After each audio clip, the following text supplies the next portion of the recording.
కొట్టి ఏమన్నారు అదంతా విషయం ఇక్కడ ఆపాలని చెప్తే లెక్క లేకపోతే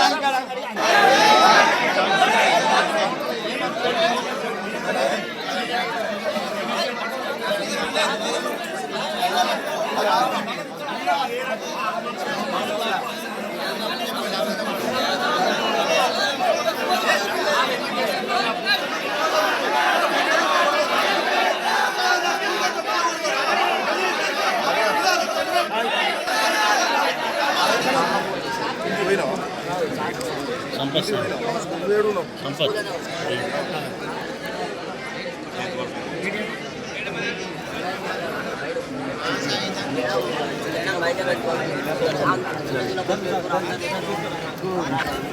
మళ్ళా మా సామర్థ్యం తీసుకెళ్తాం శిక్షకి అంటే ఆ సాంతోడి మాలేసుకోవాలని దూరం మళ్ళీ చిన్న సామి టైం పడితే కొట్టాడు టెక్స్ట్ బుక్ తీసుకోవాలని కొట్టాడు అది వేరే కోసం కొట్టింది ఇంకా మాల గురించి ఏమన్నారు మాలేసుకోవాలని స్కూల్లో గవర్నమెంట్ ఉందా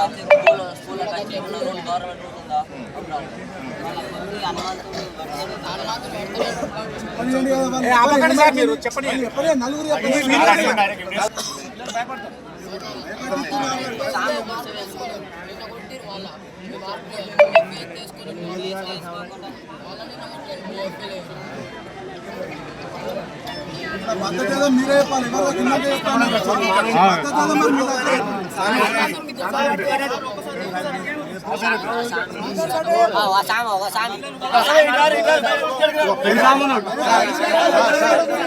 రూల్స్ అండ్ రెగ్యులేషన్స్ మాలదారు ఉన్నప్పుడు ఈ డ్రెస్ లో వస్తే ఇబ్బంది ఏముంది?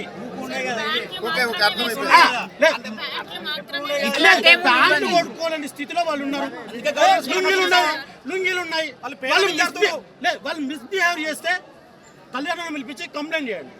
మరి అడగాలి ఇట్లా రావద్దు అట్లా అన్నారు మీకెక్కడ ఏమన్నది అనేది వీళ్ళు విన్నారు. వీళ్ళు ఏం చెప్పారని అంజన సభలు అందరూ నమ్మారు. వాళ్ళు అంజన దీక్షలు ఉన్నారు, ఎవరు అబద్ధం ఆడారు. ఒకవేళ మేడం మిమ్మల్ని మిమ్మల్ని ఏమంటలేదు. ఇప్పుడు ఈ వడ్డీ ఏంది ఆ వడ్డీ ఏంది గంటల కొద్ది మాట్లాడేది కాదు. మీరు నిజంగా ఏమన్నారనేది వాళ్ళకి తెలుసు.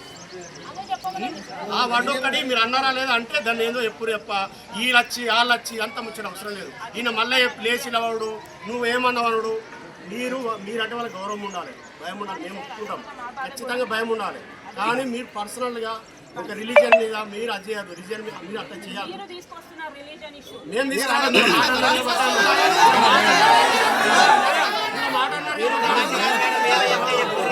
మేము ఎలాంటి విషయంలో లేదు.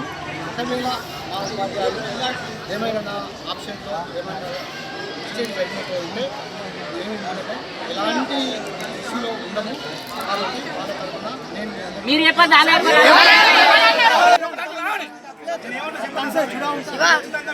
ఎవరైతే టీచర్లు అన్నారో మీరు అన్నట్టు ఆ టీచర్లు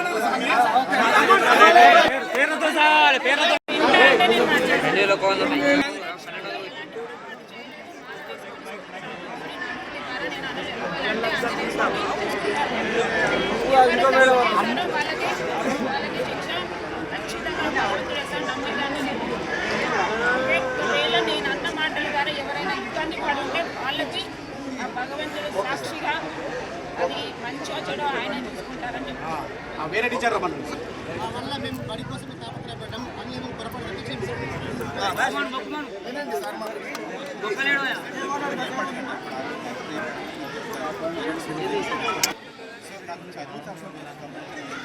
నేను ఎవరిని కూడా ఉద్దేశపూర్వకంగా అంతర్జాతీయ ఎవరిని బాధ పెట్టని కూడా నేను నిన్న క్లాస్లో ఉండి నేను చేసింది ఏంటి అంటే పిల్లలు జనరల్గా 50 మంది క్లాస్లో ఉంటే ఒక 40 మంది పుస్తకాలు తెచ్చుకోలేదు. పిల్లలు చదువుకోవడం అయితే రావాలి.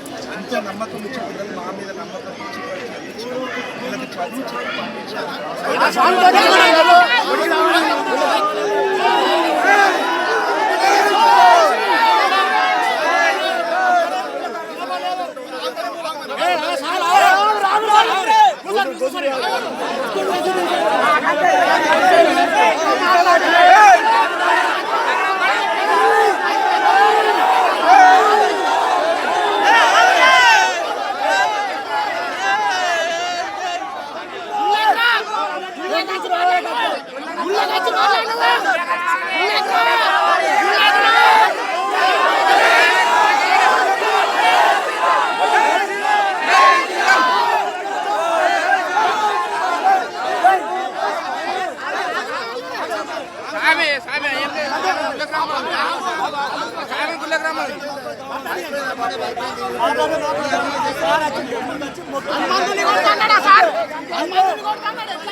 వచ్చినాకంటేనే సార్ చూసుకోమన్నాడు.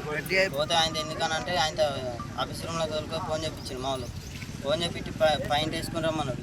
వేసుకొని రమ్మని సార్ పాయింట్ ఇంకా 2-3 రోజులు ఉంది ఎందుకు సార్ అంటే మా వాళ్ళు ఆయన కట్ చేసింది. కట్ చేసినాక మా వాళ్ళు వచ్చారు తోలుకోమని వస్తే మీరు ఎందుకు వచ్చారు అది మా ఇప్పుడు తోలే మేము 1 తోలేస్తాం అన్నారు. అన్నాక ఆయనతో సార్ ఆయనతో ఈ గిరికి చేసింది. సర్తా ఆయనతో నాకు ఏర్పచ్చినట్టు అయ్యి జయశ్రీరామ్ అని అంటే సార్ తిట్టిండి. ఇక తిట్టినాక ఆయనతో అంజనని గల మీద కత్తా అని అన్నాడు. అంజనని కొడితే బాగా మంచిది అని అన్నాడు సార్ గోపి సార్. ఇది రుద్రంగి మండలం. అది బొట్టు పెట్టుకోకమన్నా హిందీ మేడం స్కూల్కి మాలేసుకొని రావాలని కూడా మేడం తెలుగు మేడం తిట్టింది. వసంత్ సార్ కొట్టిండు ఒక బుక్ తెచ్చుకున్నందుకు. ఇంకొకసారి ఇవ్వలేమండి అని కూడా అందరు ఒకటే లేచుకుండాలి. మీరు ఎందుకు ఇట్లా వచ్చారు అని కూడా అన్నారు. హనుమాన్కు దెబ్బ తాకుతుంది అనుకుంటున్నారు. నేను బిగ్ షాప్ టైం అవుతుందని టైం అడుగుతానని పోయినా.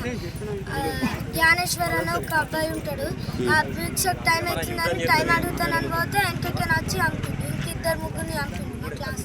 రుద్రంగి ప్రభుత్వ పాఠశాలలో హనుమాన్ మాల వేసుకున్నటువంటి 4 భక్తుల పట్ల ఉపాధ్యాయులు దేవుని పట్ల అజ్ఞాన స్వామి పట్ల ఇవాళ వారు అజ్ఞానాన్ని హిందువుల మనోభావాలను దెబ్బతీసే విధంగా ప్రవర్తించడాన్ని మేము తీవ్రంగా ఖండిస్తున్నాం. ఇవాళ రాష్ట్ర ప్రభుత్వాన్ని మేము ఒకటే అడుగుతున్నాం.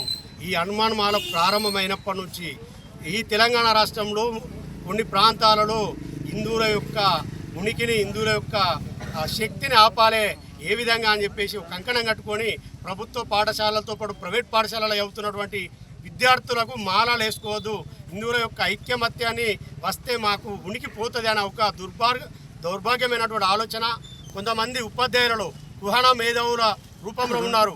ఎలాంటి అంటే ఉపాధ్యాయులే ఎక్కడో ఒకడ ఎస్ఎఫ్ఐ లాంటి పీడిఎస్యు లాంటి ఆర్ఎస్యు లాంటి సంస్థలలో పనిచేసినటువంటి ఉపాధ్యాయులు మత బోధకులు పనిచేస్తున్నటువంటి పాస్టర్లు చేస్తున్నటువంటి కొంతమంది హిందువుల విద్యార్థుల పట్ల విద్వేషంగా మాట్లాడాలని మేము తీవ్రంగా ఖండిస్తున్నాము.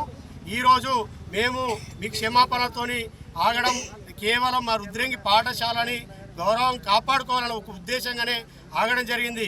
రేపటి రోజున ఈ మా హిందువుల పట్ల మా విద్యార్థుల పట్ల మా హనుమాన్ బాలదారులే కానీ అయ్యప్ప స్వాములే కానీ శివస్వాములే కానీ ఇలా ఏ స్వాములకైనా ఎక్కడైనా మీరు విచక్షణ రహితంగా కానీ అగౌరవపరిచే విధంగా హిందువుల మనోభావాలు దెబ్బతీసే విధంగా ప్రవర్తిస్తే మేము సహించాము. రాబోయే రోజులలో మిమ్మల్ని ఎక్కడికక్కడ అడ్డుకుంటాము. నిన్నటి రోజు సుప్రీంకోర్టు గైడ్లైన్స్ ఇచ్చింది.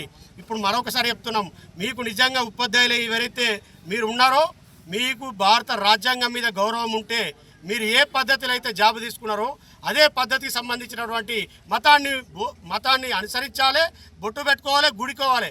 లేని పక్షంలో భారత రాజ్యాంగ నిర్మాత అంబేద్కర్ గారిని అగౌరవపరిచినట్టు అవుతుంది. మీరు అదే విధంగా ఉండాలి. మీరు తక్షణమే మీ నౌకర్లకు కూడా రాజీనామా చేయాలి, లేదంటే హిందూ మతంలోకి స్వీకరించి ఇవాళ మీ జాబులు కంటిన్యూ చేయాలని మేము చెప్తున్నాము. లేని పక్షంలో మీ యొక్క నిన్నటి సుప్రీంకోర్టు గైడ్లైన్స్ ప్రకారం మీ అందరినీ మేము కోర్టుకి ఈడిసి మీ జాబులు పోయే వరకు కూడా పోరాటం చేస్తామని తెలియజేస్తున్నాం. భారత్ మాతాకి జై.